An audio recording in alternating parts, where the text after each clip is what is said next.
Ladies and gentlemen, good day and welcome to Q3 and 9M FY26 earnings conference call of Adani Energy Solutions Ltd. From the AESL side, we have the following on the call as main speakers: Mr. Kandar Patel, CEO AESL, Mr. Kunjal Mehta, CFO AESL, Mr. Kapil Sharma, Business Head Transmission, Mr. Pushpendra Zala, Business Head Smart Metering, Mr. Bhaskar Sarkar, Business Head Cooling Solutions, Mr. Vijay Jain, Head IR AESL. As a reminder, all participant lines will be in the listen-only mode, and there will be an opportunity for you to ask questions after the presentation concludes. Should you need assistance during the conference call, please signal an operator by pressing star then 0 on your touchtone phone. Please note that this conference is being recorded. I now hand the conference over to Mr. Vijay Jain from AESL. Thank you, and over to you, Mr. Jain. Sure. Thanks, Renju. Just to add, we also have Mr. Kapil Sharma, the Business Head for Transmission Business, also with us. So thank you thank you everyone for attending the call. Good day and warm welcome to the Q3 earnings call. So I just hope you got a chance to go through the earnings material which we uploaded on the website and the exchange. And just to very quickly explain the flow of the call. So we will start with an opening statement from the CEO, followed by Q&A, and then a closing remark from the CFO. Let me now hand over the call to KP sir for opening remarks. Thank you. Thank you, all investors and analyst friends, for joining this call. These are very exciting times for AESL. We have now delivered another strong performance in the last quarter. The adjusted PAT growth, if we take into account the one-time impact of before tax of 185 crore last year in Q3, the adjusted PAT growth is 30%. Not only in financial terms, but in other capex performance as well as OPEX performance, company has done significantly well. In the first 9 months, we have commissioned 3 transmission projects: NKTL Khavda Phase 2 Part A and Khavda Pooling Station, and Sangod Transmission Project. In coming months, we are on track to commission another 3 projects. One of them is landmark HVDC project, where almost the entire project work is completed. The testing and commissioning is going on. The other projects that will get commissioned soon are Khavda Phase 3A, which is Halvad project, and WRSR project. Besides the commissioning of a good number of projects in coming time, we have also won another HVDC project, which is KPS 3, Khavda South Olpad project. Now with this, another HVDC project, our project pipeline has reached to about 78,000 crore. On a smart metering side, we have been doing in line with what we anticipated and projected. So in the current quarter, we have installed meters close to 19 lakh, and now we have reached to about aggregate meter installed count of about 92 lakhs. And by the time we close this year, we will certainly cross 1 crore meter installation.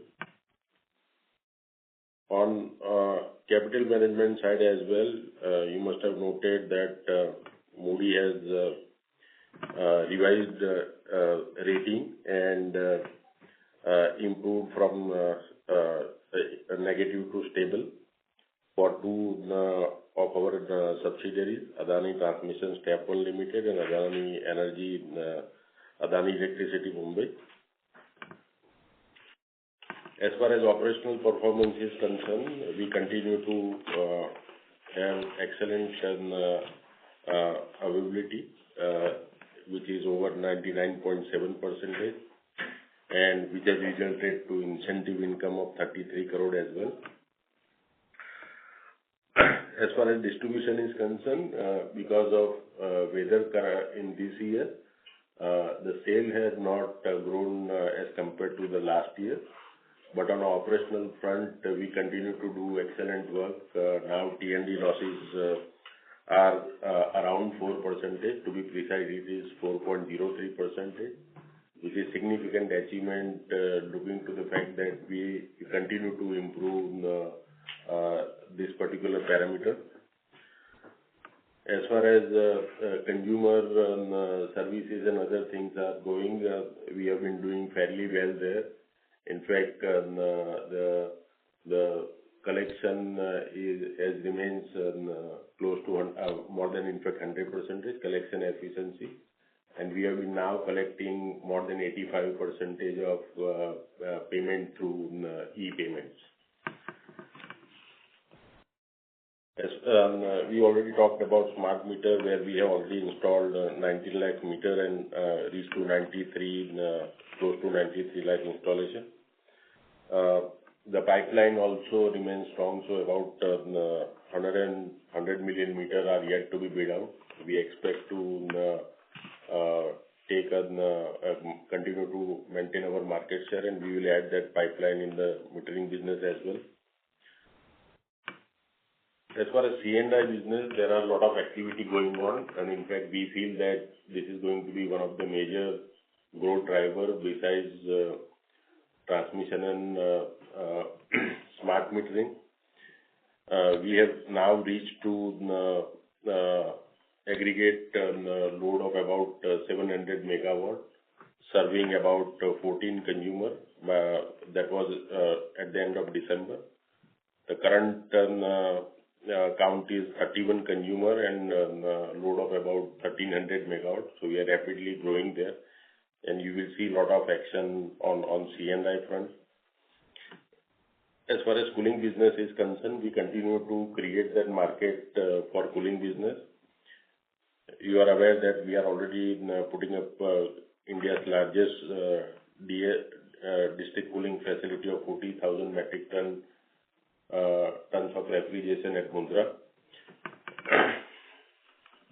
As far as financial is concerned, you must have noted those numbers. The income has grown by 16%, and consolidated EBITDA has also now reached to 2,200 quarterly, which is a growth of 21%. The consolidated PBT has also rose by 43%, which is and has reached to 800 crore level. Now, what is most important thing that is going to happen, that as far as transmission and smart metering and C&I business is concerned, there is a strong pipeline and opportunity pool available in the market. So we'll continue to add that. But at the same time, the kind of effort that we are putting in execution, you have seen that result in smart metering side. In next year, we expect to add massive capitalization in transmission as well. And with those, in fact, we are poised to add about 7 projects in next financial year, capitalize 7 projects, which will the gross block of those projects will be close to about 25,000 crore. And that will give a massive jump to the EBITDA and profitability of the company. So I think this is a very exciting time for AESL, and we look forward to hearing from all of you from time to time. Kunjal, over to you.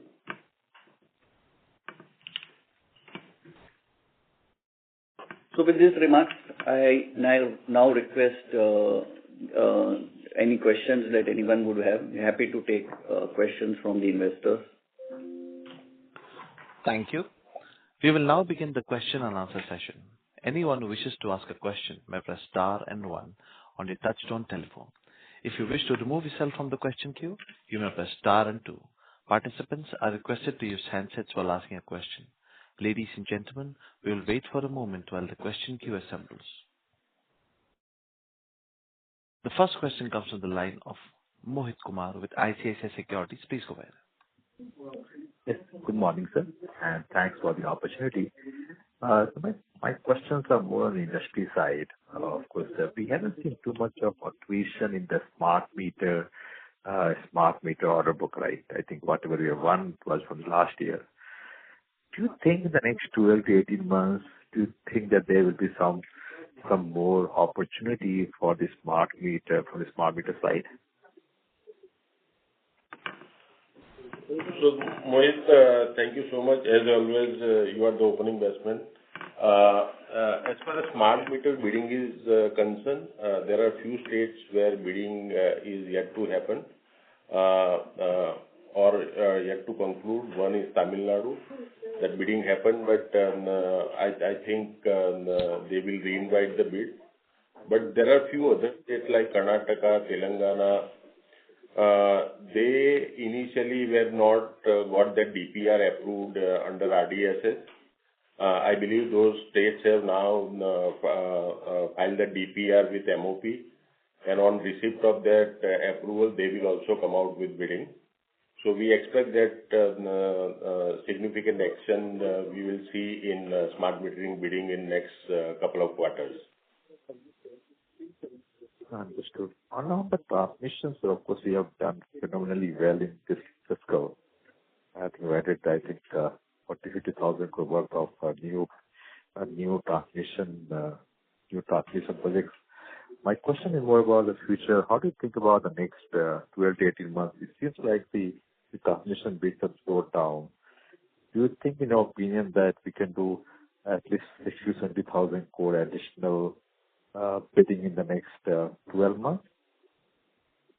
So, Mohit, the project that has been approved by NCT and those various state STUs, if you add all those projects, it crosses 1 lakh crore bidding opportunity.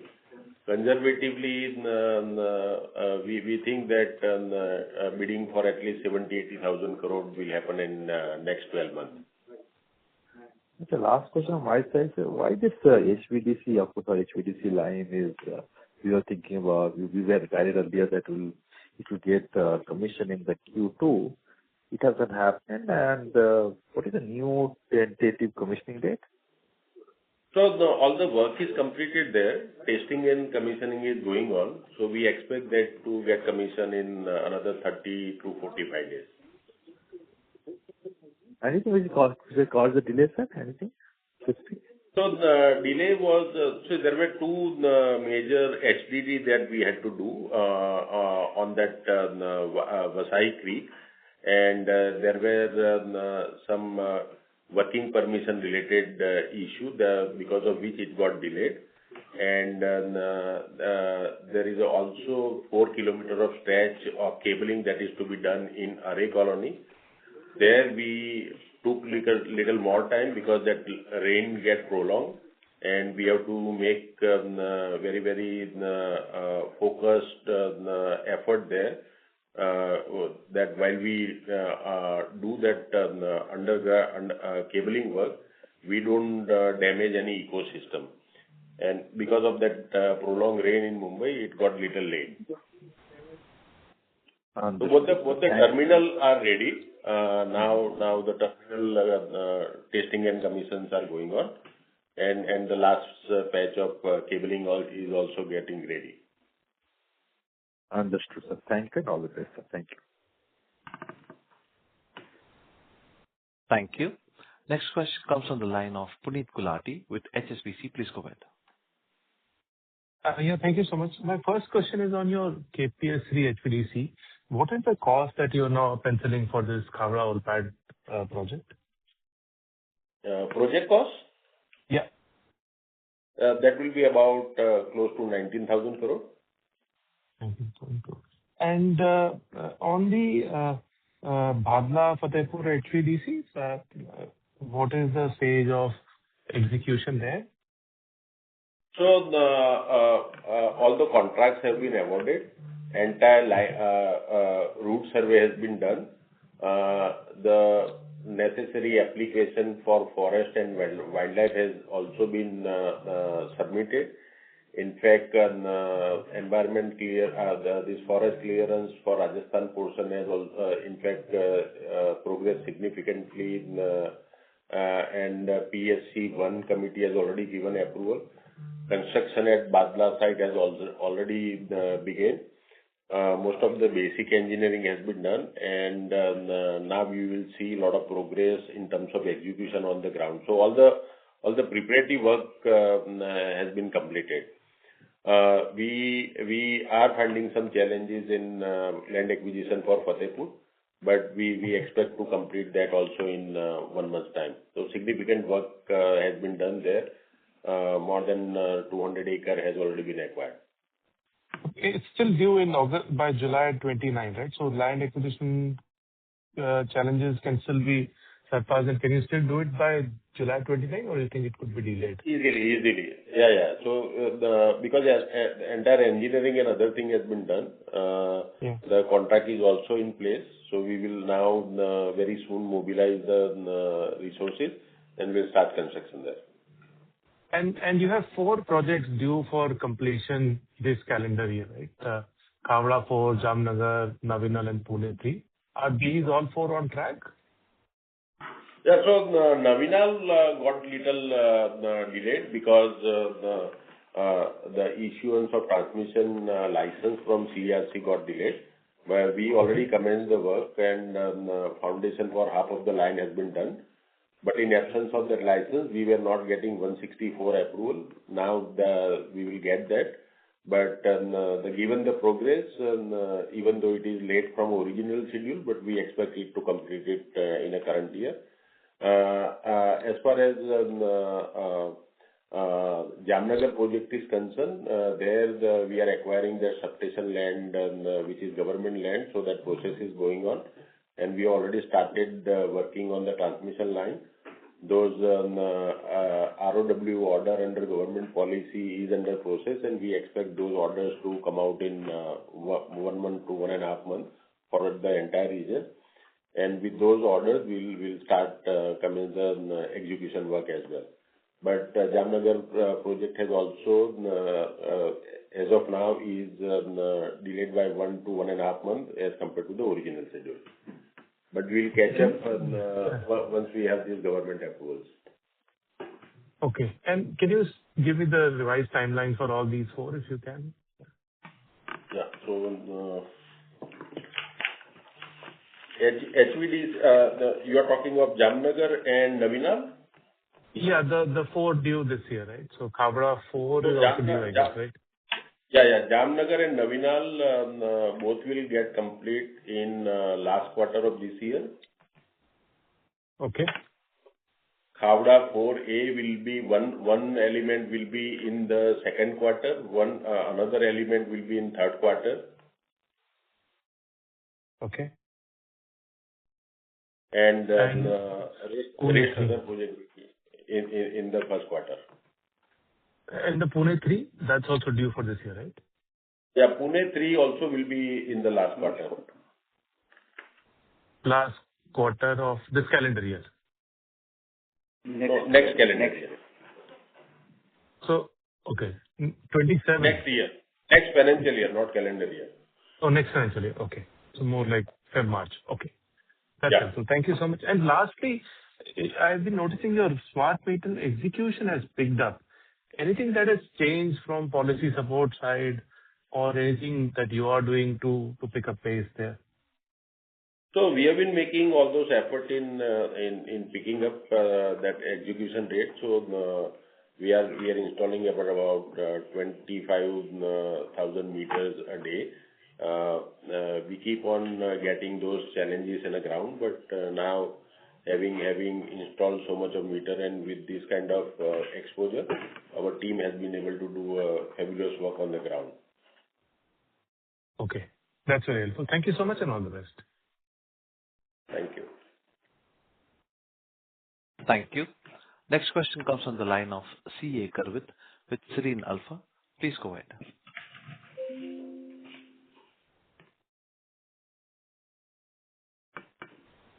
Mr. Garvit, please go ahead with the question.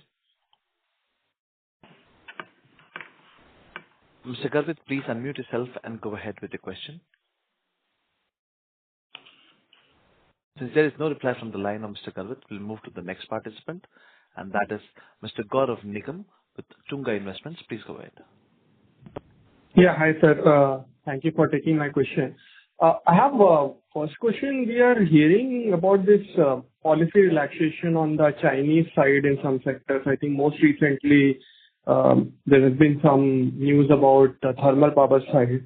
I just wanted to check if there anything that we can benefit from, and is there any positive benefit on the transmission side specifically that can come to us on going forward basis? So, Gaurav, if that happens, obviously it will help because that will increase our options for equipment sourcing. But even if it is not done, we are not affected because we have that kind of strategic relationship with all our major OEMs. We have been doing all these projects and so far with restriction on Chinese player, and we will be getting all the supplies at a right time and at an appropriate pricing. So obviously it will be an incremental advantage, but even if it doesn't happen, we are not affected. But as of now, is there anything where we are positively getting the benefit or nothing has happened so far? Come again? Sorry? I was just asking, is there any benefit that we have started getting as of now, or that restriction is still stays, sir? No, it is still there. So there were news items which we came across that government is planning to relax it. We don't know the exact contour of it, but if that happens, then obviously it will increase options for us. Understood, sir. And sir, second question was specifically about if you look at on the transmission side, I mean, we are seeing lower tendering. I mean, first half was slow. We expected third quarter to pick up. I think there is some pickup.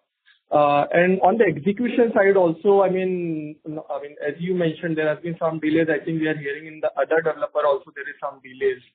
So, I mean, is there something structurally which is hampering both on the tendering side and the execution side? I mean, how do you think about it? Because, I mean, year on year, if you look at from last year to this year, there have been both sides, there have been significant lowering. So, I mean, just wondering, how do you look at both on the tendering and execution side? So, Gaurav, the challenges in execution is known to all of us. So, essentially, those are relating to equipment supply or manpower availability or ROW.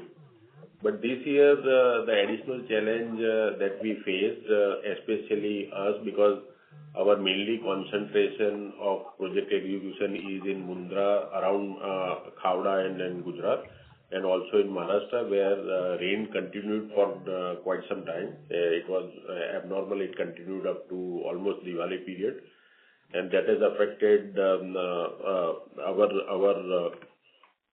execution.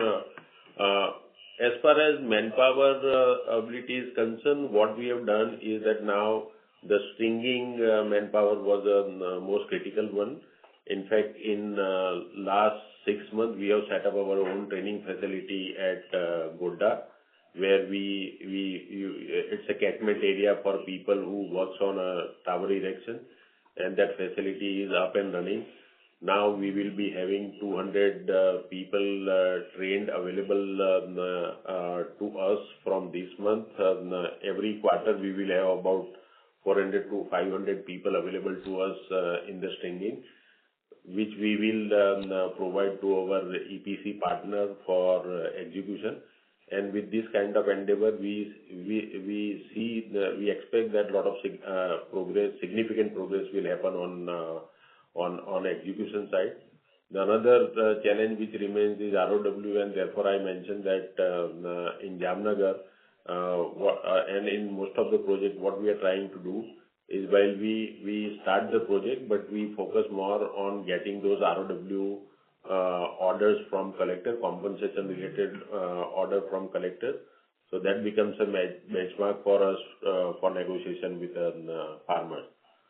So with all this effort, we expect to see a lot of progress in this quarter as far as CapEx is concerned, and then next quarter, because that also will be a working season. So you'll see a lot of action on that front. Good. And sir, just your perspective on the tendering side as well. I mean, there seems to be, I mean, year on year there is a drop. So how do you think about that, sir? So as I said earlier, we expect that about 80,000 crore of bidding will happen, combined together, state as well as center. And that 80,000 crore is also a significant number. And if we even continue to maintain our market share, we will have a significant opportunity there. Got it, sir. Got it, sir. Thank you. Thank you, sir. Thank you. Thank you. Next question comes from the line of Sumit Kishore with Axis Capital. Please go ahead. Thanks for the opportunity. My first question is to better understand the phase out of capitalization of your works in hand. So of the 780 billion rupees works in hand, would it be right to say that roughly 400 billion is non-HVDC? And how is the capitalization spread over FY26, 27 and 28 for this? And you can correct the numbers, please. Yeah, sure. So based on the timelines which we just mentioned, the Mumbai HVDC and the NKTL project which will get complete, I mean the NKTL which just got completed, around 10,000 odd crores of capitalization, will get completed in the next 2 months itself, which will give an additional tariff of around 1,600 odd crores. We expect the additional ones, especially the Khavda Phase 3, that is the Halwat project and the WRSR projects, that will get commissioned in the next 3 to 5 months period, which will lead to an additional capitalization of close to 4,800 odd crores. And then all the 3 projects which Kandar mentioned will lead to an additional capitalization of 10,000 odd crores by the end of the next financial year. So all put together, we have 10,000 in the next 1 or 2 months, 5,000 odd in the next 4 to 5 months, and the balance 10,000 coming up by the end of next financial year. FY27 end. Correct. So, so what is the visibility right now for FY28 as well, on the non-HVDC side? I don't have the immediate visibility of FY28. That would be too far. Right. Is that this is something which we have immediately on the end. Sure, sure. My second question is in relation to the 2 large HVDC projects that you are executing. Broadly, what would be the capex phase out as you complete these projects? By 2029, 2030 or so. Broad capex phase out. Yeah, so roughly the capex in transmission per year, on an average, there could be a variation year to year, but for next 5 years, it would be in the range of about 18 to 20,000 crores. This is including everything, your HVDC, non-HVDC, everything. Correct. Specifically for HVDC. On a later years, it might go up as we add new transmission project in our kitty. But given the project pipeline currently, it will be about 18 to 20,000. Okay. And specifically for your HVDC projects, would it be fair to say that, in the first 2 years of execution, less than 25% of the capex will get incurred and bulk of it will be in the latter part? Yes. Oh. Okay. And my last question, if you can also shed some light on the phase out of the next HVDC project awards, which is likely, say, till end of FY27, to name the projects and the potential size that you're looking at? New HVDC projects likely to come up in FY26. Yeah. So there are a few HVDC projects under an bidding pipeline, and we certainly would be participating in those bids sincerely. Any specific bids that you're aware of, that you can just share with us? There is one project, HVDC project from Barmer, HVDC, which comes up to Maharashtra, South Karan. That is the immediate. That we expect to come in the bidding process. So can that get awarded by June, or will that be, maybe in the second half of CY26? I think that it will be done in the first quarter of the next year. Okay, that is great. Thank you so much. Thank you. Next question comes on the line of Manish Somaiya with Cantor. Please go ahead. Hi, this is Shweta here from Cantor on behalf of Manish. Congrats again on another strong quarter. I have two questions from me. The first one is on the debt stack. We've had multiple bond buybacks in the year earlier, and sort of wanted to understand, given the surplus cash for this year, what is the prioritized use? Is it going to be further bond buybacks, or is it going to be more capex? And also, given the scale of transmission and the smart metering ramp up, what leverage ceiling should we sort of look at that would essentially force a reconsideration on equity? Because you've discussed this before, that you've said there's going to be no fundraising plans by equity. So I think this is my first question, and then we'll get into the other one. Yeah, hi. So you're right. So the company did buy bond buybacks, and we did bond buybacks in our electricity Mumbai distribution company. We did a bond buyback of 120 million last year, followed by a bond buyback of 95 million up to the 9 months that we did. We did a one buyback of 50 million, and then we again followed it up with a buyback of 45 million. So AEML distribution business, because of the surplus that it is generating, and as we have guided, we will continue to delever that company after meeting all its capex and its opex requirements. So that company has roughly a capex of around 1,500 to 1,600 odd crores. And after meeting that capex, the company still has their surplus, which we will use to delever the balance sheet. And at the right times, we will continue to do the bond buybacks in that organization. As far as the consolidated debt profile of the company concerned, we have always guided that we would be in the range of around 4 to 4.5 times based on our capex cycles. But it would be in that guided range always. Understood.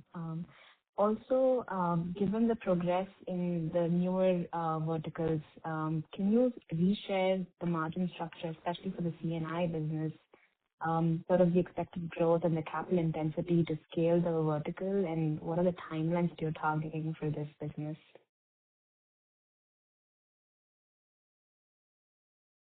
So C&I, especially C&I and district cooling business, you see in a smart meter, which is the margin as compared to the conventional transmission and distribution business, there are very high margins in smart metering. We expect similar kind of margin structures both in district cooling as well as C&I business. In fact, C&I business would be very interesting one where we won't have any capex to do, but despite the fact that because of our solutioning capability, the margins would be significantly high, of the order of 75 plus paisa per unit, and that will be a massive segment to where we are also very excited. Thank you. Thank you for sharing that. I have to ask this question, especially on data centers. You mentioned there's a lot of potential for AESL, especially with the group's tie-ups. And sort of what indicators should we be tracking for AESL? What indicators?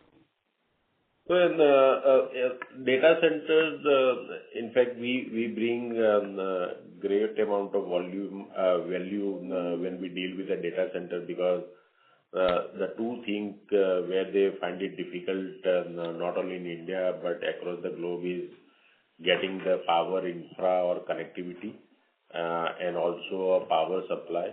Now, AESL having presence in both, we are in a position to offer them an end-to-end solution. And this kind of approach has been well appreciated. In fact, we have been in discussion with multiple players, big players who are planning to enter into India in a massive way. So it's going to be a very exciting one, especially C&I, coupled with our capability of delivering that power infra as well. Thank you. Thank you, and congrats again on a great quarter. Thank you. Thank you. Next question comes from the line of Pratik Chitalia with M&G. Please go ahead. Thanks for the opportunity, sir. So my question is around how are we going to fund the future capex? Are we going to raise the debt, or it will be funded through internal accruals? How it will be done? Sure. So I'll split that basis the business divisions that we have. So in AEML, as I just told, that business, whatever capex that is there is being funded through its internal accruals. So is the case with respect to the smart meter business. Smart meter business has a low gestation period, and because of that, it is able to fund its own capex. In fact, what we are actually doing is that securitizing the receivables of smart meter, based on the meters that we have installed, we are securitizing that meters, and that is funding more internal accruals for my transmission projects. And in case of transmission business, we generally lever these assets up to 70-75% at the inception, and then once the asset gets completed, we again launch it into the bond market. So we try to lever it further up to 80-85% once the asset gets operational. So based on that, and based on the internal accruals and the fund flows that the company is generating, we do not envisage any further equity borrowing which is required to fund all our under construction projects that we currently have. Okay. Are we looking at the bond funds, funding through bonds, or? So we look for our debt funding. Once the asset gets operational, we continue to look various options, which includes domestic bonds, which includes bonds in the international markets, as well as bonds in the capital markets across. So yes, we look at, but only after the asset gets completed. And also sometime for refinance. And of course, refinancing, yes. Okay. Thank you, sir. Thank you. Next question comes from the line of Vishal Periwal, PL Capital. Please go ahead. Yes, sir. Thanks for the opportunity. Sir, in terms of tendering this particular year, can you give some color, how has been in the last 3 odd quarters of FY26, and in terms of NCT cost, out of that, how much we could have won this year?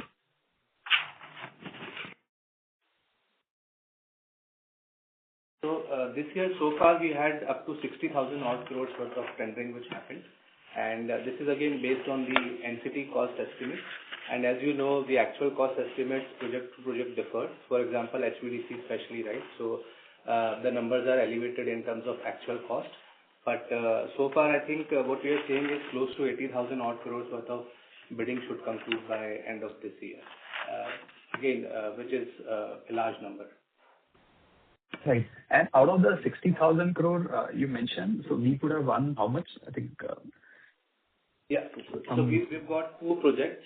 One is the HVDC, which is as per NCT about 12,000 odd crores, and one more project which is the Talegaon one, which is about 1,600 odd crores. So 13,600 odd crores in terms of NCT cost, which broadly gives us a market share of about 18-20%. Okay. And the escalation which you mentioned, so I think the NCT is 12,000 for HVDC, which you have recently won. So in this call only, you mentioned probably the cost could be in the range of 18,000-20,000. So the escalation that you mentioned, it is pertaining to that only, right? Correct. Okay, got it. And then, second, is in terms of tendering, you did mention, like, 1 lakh crore probably opportunity of 80,000. So, all these are ISTS project or any opportunity are you seeing in the state also? No, there are state projects as well, especially from states like Maharashtra, Karnataka, and Rajasthan. Okay. And then, when you mentioned we'll see these opportunities in couple of months, so probably things will move to financial year 27 also, 80,000 that you mentioned, right, sir? Or within this year, next 2 months, we are seeing. So next 12 to 15 months, you will see almost 80,000 to 1 lakh crore of bidding. Okay. And maybe like, hopping on the same, which you might have answered. So, the tendering this particular year was slow. I know, we have maintained market share. That is what is required from AESL. But at a sector level, sir, what could have been the reason for the same? Or maybe last year there were a lot of one-offs and bump up year. How you see things on the ground? So I think every year on a steady state basis, we will have about 80 to 90,000. Suddenly one year, because there was a backlog and they wanted to finish it off quickly, it bumped up. This year it got little slowed down because there were certain transmission projects that they wanted to reevaluate depending on the change in the generation and demand profile in the country. But on a steady state basis, we believe that it will be about 80-90,000 bidding that will happen every year. Because now the state sector has also started opening up. So as I mentioned, 3 states are already very, very active in TBCB. And we expect many other states like UP, Bihar, Assam, Tamil Nadu, Gujarat, those are also expected to come in TBCB. Okay. And as of now, in this 80,000 crore, which states are active? Where we are looking for? Rajasthan, Karnataka, and Maharashtra. Okay. Sure, sir. In Maharashtra, in last 6 months, at least 7 to 8 projects got under a bidding. Okay. But has there been even outcome or Yeah. Tendering? They have been awarded. Now. Okay. Sure, sir. That's all from my side. Thank you. Thank you. Next question comes from the line of Chunyi with iSpring. Please go ahead. Hi. Thanks for the opportunity. I have 2 questions.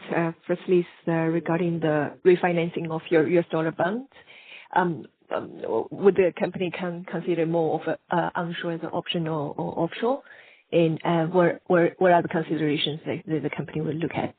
Looking at this from more of a currency perspective, and also there's a headline today on Adani as well. So probably from the corporate governance side, it could be some negative sentiment. How would the company approach this? Thank you. No, sure. So what we generally focus is that we keep our options open, whether it is offshore or onshore, and at the right time, we look to refinance our bonds.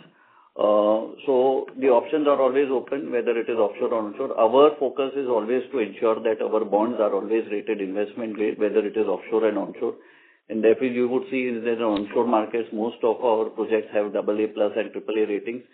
And similarly, in the offshore markets, our bonds have sovereign ratings.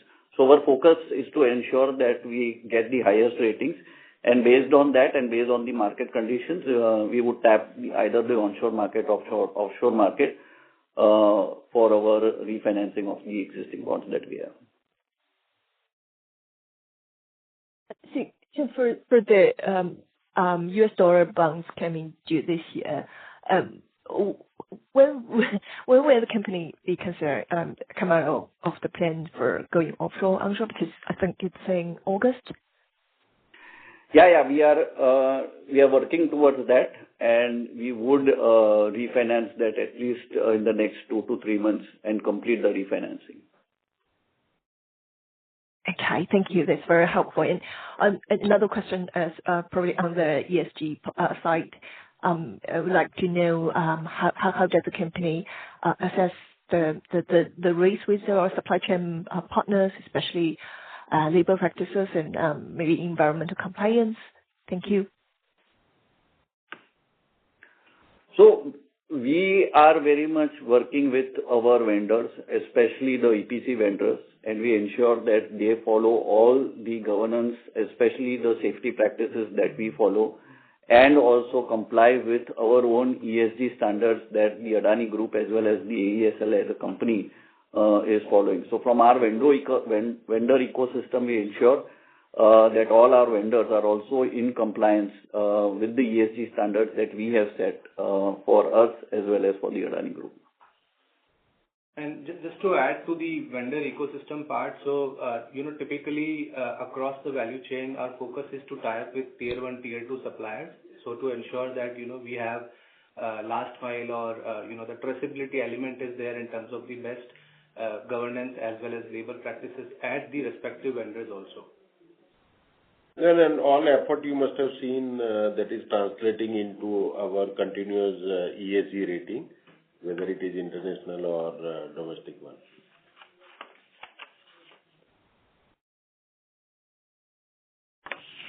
Ms. Yi, are you done with the questions? Yeah, thank you. Thank you. That's very helpful. Thank you. Next question comes from the line of Vishal Parai with Bandhan Mutual Fund. Please go ahead. Hi, thanks. Could you talk a bit more on leverage as to what we currently and what should be the leverage in the next couple of years? By March of 27, where should the total debt be? And what portion of this is financed by US domiciled banks? Thanks. Sure. So our total net debt currently as we speak is 38,000 odd crores. Of which 48,000 is gross debt, and we have cash balance of 9,600 odd crores. Out of the 47,000 of gross debt we have roughly 9,700 of the US dollar bonds in Adani Electricity Mumbai, and 10,500 odd crores of bonds in the transmission business. So around 25,000 odd crores of dollar bonds in 47,000 of the debt that we just mentioned.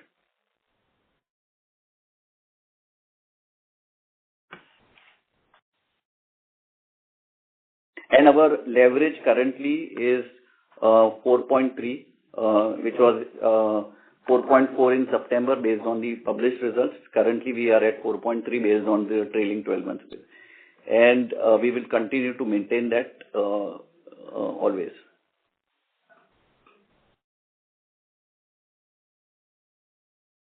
Mr. Parai, are you done with the questions? No. Last quarter you bought back some bonds, right? So correct. FYTD, what has been the total purchase of bonds that you've done? In this financial year, we did a bond buyback of $95 million. 50 we did in Q1 and 45 we did in Q2. Okay. And where would this leverage what would be the total debt by March of 27? So it would be in this range itself. The net debt would be in the range of 38,000 to 40,000 odd crores. Because we have the natural amortization of the repayment which is also happening parallelly. Yeah. Okay. By March 27, with this, say, 30,000 crores of incremental capex that you will do, 30,000 crores, your net debt, you are saying, will still remain at 40,000 crores. Is that what you're saying? So it is the capitalization which will happen. The capex has been done on a progressively basis every year. So it is what I spoke was the capitalization part. Agreed. But even if so, if I assume, say, 20,000 crores worth of capex that you will do for the next financial year, say, and 5,000 crores of capex that you might do in fourth quarter. So the thing is that is where even if I assume 25,000 crores more of capex that you would... But that would also translate to additional earnings because of the capitalization which will happen. Sure. Right. Sure. So, sorry to harp on this, but so by March of 27, you were saying your net debt would still be flattish. Correct. Okay. I can walk you through the numbers. I mean, but it's not going to... Take that offline. Okay. Sorry, last question is, of this 25,000 crores of bonds, what is the maturity that is coming about in the next 2 years? So the immediate one which is coming up is the $500 million bond, which is in August 27, which I told you we are going to refinance in the next 1-2 months itself. The balance have all dated maturities, like the AEML bonds is maturing in 2030, 2031. Our average debt maturity profile of the dollar bonds as well as the INR bond market is currently 7.9 years. Mm-hmm. So after the August 27, the next maturity would come up in 30 of these 25,000 crores out bonds? 29. The next is in 29, and the two AEML bond is in 2030 and 2031. Okay. This is helpful. Thank you. Thank you. Next question comes on the line of Shirom Kapoor with Jefferies. Please go ahead. Hi, sir. Thanks for the opportunity. Just want to ask you on your CapEx and capitalization. So starting with CapEx, last quarter you had guided for, transmission about 114 to 115 billion rupees, distribution 16 billion, and smart meters 40 billion for this year. Are you on track for that kind of CapEx this year? Are you maintaining that guidance? So, we did CapEx of 9,294 till 9 months. By the end of this financial year, we would be in the range of around 15,000 odd crores, once the entire CapEx has been completed, for transmission, smart meter and distribution. So this is a slight downward revision from last time. Is there any particular segment where this revision is coming? Is it from the transmission side or smart meter side? Would you be able to quantify that? So some of the projects got spilled over by 1 or 2 months in the next financial year. So that's the reason why the 12,000 odd crores, just about 1,000 odd crores, we had guided the market to around 16,000. We are currently looking at around 14,500 to 15,000 odd crores. And the downward is mainly in transmission. Okay, got that. Secondly, on capitalization, so I guess similarly, last quarter you had mentioned that in the second half we're expecting about 120 billion of capitalization in the transmission segment. Now you mentioned it's about 100 billion.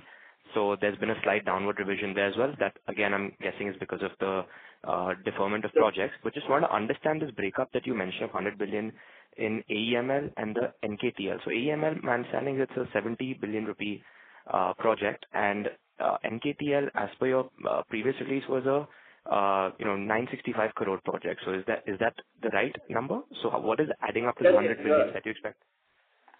You are right. 965 NKTL is the correct number.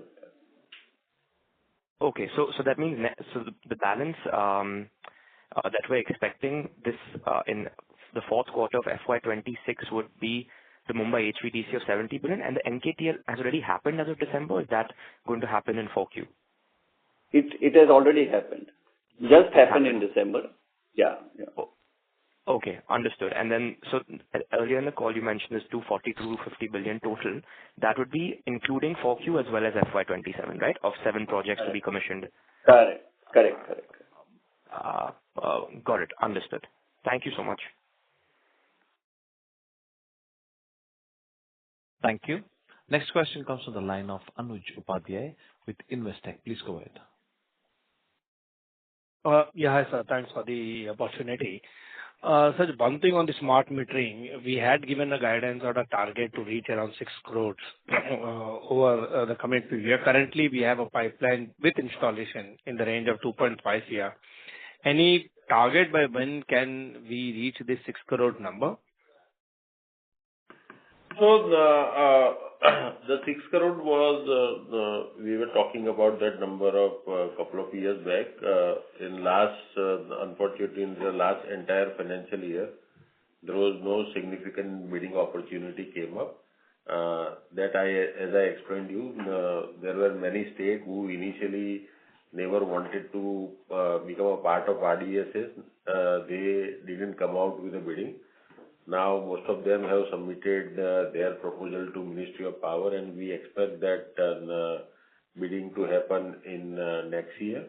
And we will, if not reach to 6 crore, but we will at least maintain our market share, meaning thereby we would have about 5 crore of meter concession. Okay.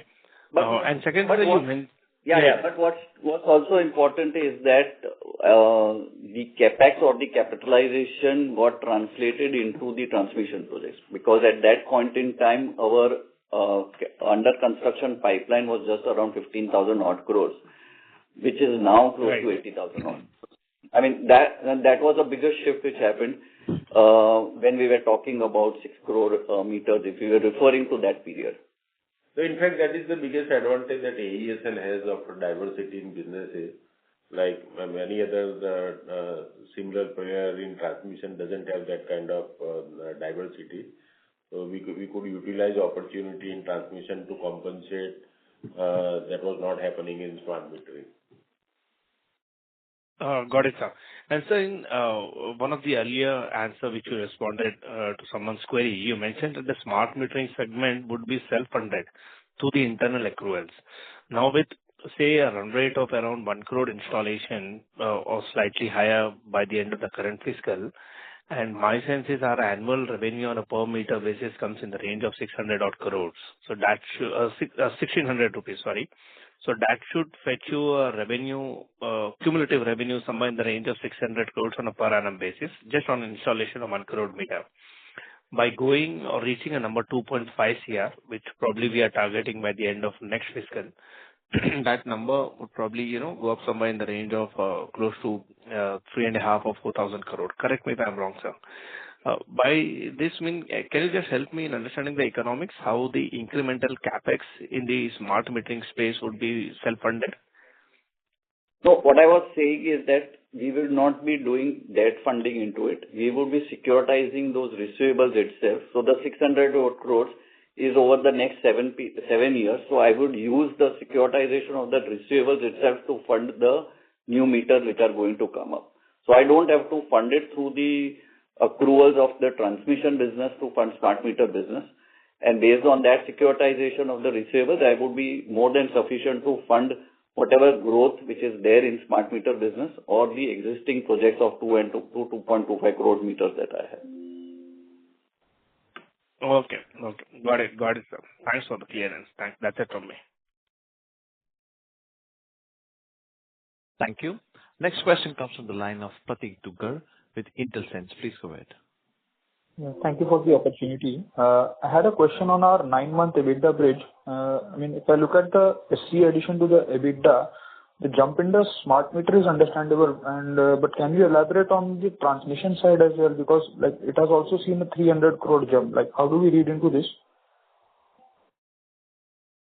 The transmission business has grown generally because of the operationalization of 3 or 4 projects that got completed, especially the Khavda one, the KPS one, and the Sangod one, resulting in the additional revenues. Distribution business gave the steady state of 1,200 odd crores for the 9-month period. So from that basis, the largest part is coming from the operationalization of the new transmission projects which are getting completed. So, sir, if I understand that like, could I say that the SCA margin that we accrue or the SCA EBITDA, if it jumps, like, could that be a leading indicator for our operating EBITDA as well going forward? So SCA EBITDA does not lead to increase in the operating EBITDA. The operating EBITDA largely comes from as the transmission project gets completed, that forms part of my operational revenue and the operational EBITDA. The CapEx that I do will give you an indication of the SCA margin that we put out in the income statement. Okay. Thank you. That's it from my side. And one more, sir. I think if you're aware that sometime back in December, the CEA had come out with a proposal of some critical items. There was a list of some 16 items in which there were HVDC assemblies which were, imported largely. So are you facing some, challenges as per, getting the procurement for HVDC valve assemblies? No, we are not facing any challenge. In fact, for the recent HVDC project that we have won, which is Khavda Olpad, we have already finalized and closed the contract with OEM. Okay. And that will be a foreign OEM? Yeah. Okay. We don't have that contract. We have closed that contract with GE, and in fact, we have been able to